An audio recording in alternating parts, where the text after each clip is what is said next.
नमस्कार मित्रांनो, दिग्गज अभिनेते अमिताभ बच्चन यांची फसवणूक झालेली आहे। ट्विटर करून त्यांनी एक स्वतःच माहिती दिलेली आहे।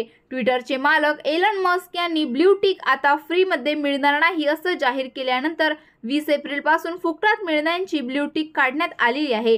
यामध्ये अनेक कलाकार, राजकीय नेते यांच्या नावांचा समावेश आहे। मात्र बॉलिवूडचे सुपरस्टार दिग्गज अभिनेते अमिताभ बच्चन यांनी केलेल्या एका ट्विटने खळबळ उडाली आहे। अमिताभ बच्चन यांनी ट्विटमध्ये एक आरोप केलेला आहे। ज्यांचे 1 मिलियन फॉलोअर्स आहेत त्यांना फ्री मध्ये ब्लू टिक मिळाला आहे। अमिताभ बच्चन यांचे 48 मिलियन फॉलोअर्स आहेत, तरी देखील त्यांच्याकडून पैसे घेऊन ब्लू टिक दिल्याचा गंभीर आरोप त्यांनी सोशल मीडियावर केलेला आहे। ट्विटरने फ्री ब्लू टिक 20 एप्रिल पासून बंद करणार असून तुम्हाला पैसे भरावे लागतील असं सांगण्यात आलं होतं। ज्यांनी पैसे भरले त्यांना ब्लू टिक पुन्हा मिळालं। मात्र काहींचे 1 मिलियन फॉलोअर्स आहेत आणि ज्यांनी पैसे भरले नाहीत अशा युजर्सच्या नावासमोर ब्लू टिक अजूनही तसंच आहे। ते फुकटात लाभ घेत असल्याचं अमिताभ बच्चन यांनी लक्षात आणून दिलेलं आहे। तसेच त्यांच्या या पोस्टवरती आता युजर्सच्या भरभरून कमेंट्स येऊ लागलेले आहे।